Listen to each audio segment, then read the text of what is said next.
Bienvenidos a Siniestro Paranormal.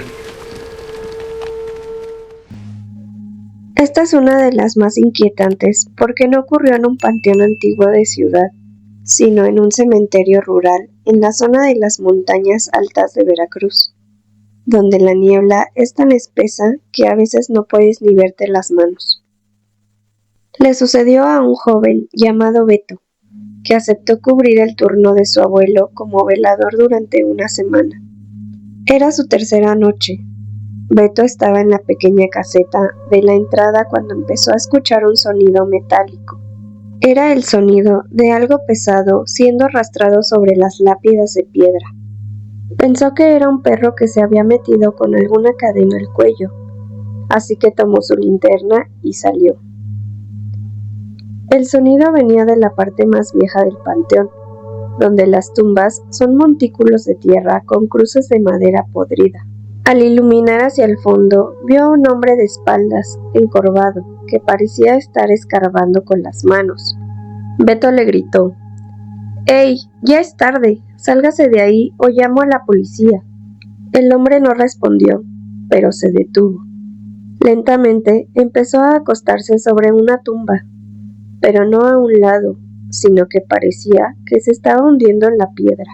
Beto, asustado pero pensando que era un truco de la luz, se acercó corriendo. Cuando llegó al lugar, no había nadie. Sin embargo, sobre la lápida de mármol negro, vio algo que le heló la sangre. Había marcas de dedos humanos grabadas en la piedra, como si el mármol hubiera estado blando como plastilina por unos segundos, y alguien se hubiera aferrado a él antes de ser jalado hacia abajo. Al día siguiente, cuando el abuelo regresó, Beto le contó lo sucedido. El anciano, sin inmutarse, le preguntó: «¿Y de qué color era la ropa del hombre?». Beto respondió que era un traje gris muy gastado. El abuelo suspiró y le explicó: «Ese es don Fulgencio. Fue el velador antes que yo. Era tan dedicado a su trabajo que cuando murió, pidió que lo enterraran aquí para seguir cuidando. El problema es que a veces se le olvida que ya no tiene cuerpo y trata de acomodar a los inquilinos que se mueven de su lugar». Si estás disfrutando de los relatos, regálanos tu like, comenta, suscríbete y comparte el video. Nos ayudaría demasiado para seguir compartiendo nuevos relatos. Continuamos. Esta historia ocurrió en el Panteón Civil de Dolores, el más grande de la capital. Se dice que hace algunos años un vigilante nocturno llamado Don Filemón realizaba su última ronda cerca de la rotonda de las personas ilustres. Era una noche de mucha neblina, de esas donde el frío se te mete en los huesos.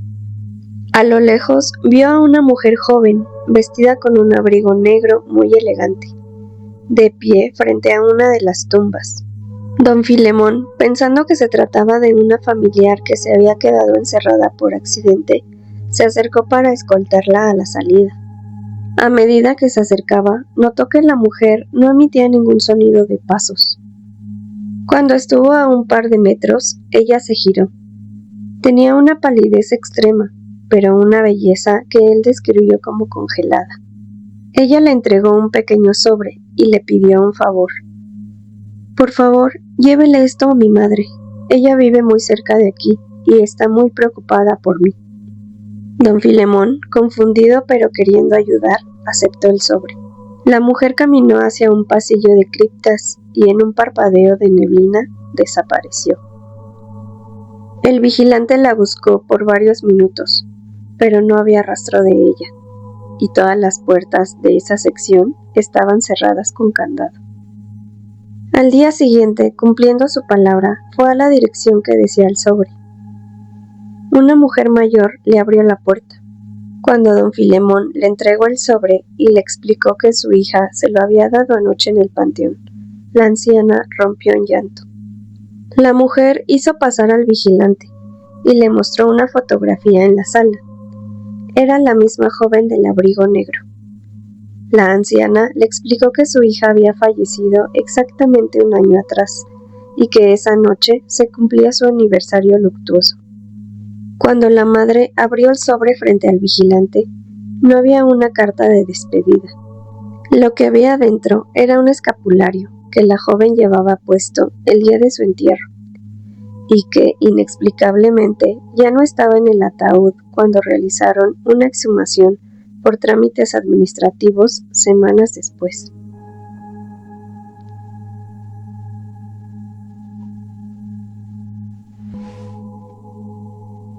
Esta es una historia que circula entre los trabajadores del Panteón de Jauja, en Tepic, pero que se repite con variantes en muchos cementerios antiguos de México. Es el fenómeno del entierro a destiempo. Don Jacinto, un velador con décadas de experiencia, contaba que lo más aterrador no es ver algo que parece un monstruo, sino ver algo que parece completamente normal hasta que los detalles dejan de encajar. Una noche, cerca de las 2 de la mañana, don Jacinto escuchó el rechinar de los pesados portones de hierro del panteón. Al asomarse, vio entrar una procesión, un grupo de personas vestidas de negro, cargando un ataúd de madera oscura. No llevaban linternas, sino cirios que daban una luz mortecina. Él se extrañó porque no había programado ningún servicio nocturno, pero pensó que se trataba de un entierro de emergencia o de alguna familia con permisos especiales que él no había revisado en la bitácora. Jacinto lo siguió a una distancia respetuosa para ver en qué sección pensaban sepultar. Lo que empezó a erizarle la piel fue el silencio absoluto. No se escuchaba el llanto de los deudos, no se escuchaba el roce de los zapatos contra la grava del camino, ni siquiera el viento movía las llamas de los cirios. Las luces permanecían estáticas, como si estuvieran pintadas en el aire. La procesión se detuvo frente a una fosa abierta que habían preparado esa misma tarde para un entierro del día siguiente. Los hombres bajaron el ataúd con una suavidad sobrenatural. Don Jacinto, queriendo cumplir con su trabajo, se acercó para preguntar por los papeles del servicio. Al estar a unos pasos, uno de los hombres que cargaba el féretro se giró. El hombre no tenía rostro. En su lugar había una superficie lisa, como cera derretida. Al ver esto, Jacinto tropezó y dejó caer su linterna. Cuando la levantó y volvió a iluminar el lugar, no había nadie. La fosa estaba vacía. La tierra alrededor no tenía huellas de pisadas y los portones del panteón estaban cerrados con la cadena y el candado que él mismo había puesto horas antes. Esta es una historia de terror real que sucedió a un trabajador llamado Luis Reyes en el Cementerio General de Yucatán. Luis ha trabajado en el panteón desde que tenía 7 años, realizando labores de mantenimiento y pintura de lápidas. Según su relato, un día un joven llamado Efraín se le acercó para pedirle un trabajo específico. Quería que pintara una tumba y la dejara en perfectas condiciones. Efraín le aseguró a Luis que el trabajo sería pagado por sus padres el siguiente domingo, a las 10 de la mañana. Luis recordaba perfectamente al joven como alguien alto, delgado y de piel morena. Efraín incluso le dio detalles de su vida, mencionando que trabajaba en unos departamentos y que los sábados solía jugar fútbol con sus amigos. El domingo prometido, a la hora exacta, una pareja de adultos mayores llegó al cementerio y se detuvo frente a la tumba que Luis había arreglado. Cuando Luis se acercó para saludarlos y comentarles que su hijo era muy cumplido por haber enviado el pago, los padres se quedaron helados. Confundidos, le preguntaron a Luis cómo era el joven que le había dado las instrucciones. Luis describió físicamente a Efraín y mencionó su nombre, su lugar de trabajo y su afición por el fútbol. Los padres, con lágrimas en los ojos, le confirmaron que todo lo que decía era verdad, pero le revelaron una realidad aterradora. Ese muchacho que tú dices es mi hijo, pero él murió hace 1 año en un accidente de moto. Luis descubrió en ese momento que había estado hablando y negociando con un fantasma que solo quería que la tumba donde descansaban sus restos estuviera cuidada para la visita de sus padres. Esta es una de las más inquietantes, porque involucra un fenómeno físico que muchos veladores en el Panteón de Mezquitán, en Guadalajara, han reportado. A diferencia de otras apariciones, esta no ocurre en lo profundo de las tumbas, sino en la entrada principal, justo donde el mundo de los vivos se toca con el de los muertos.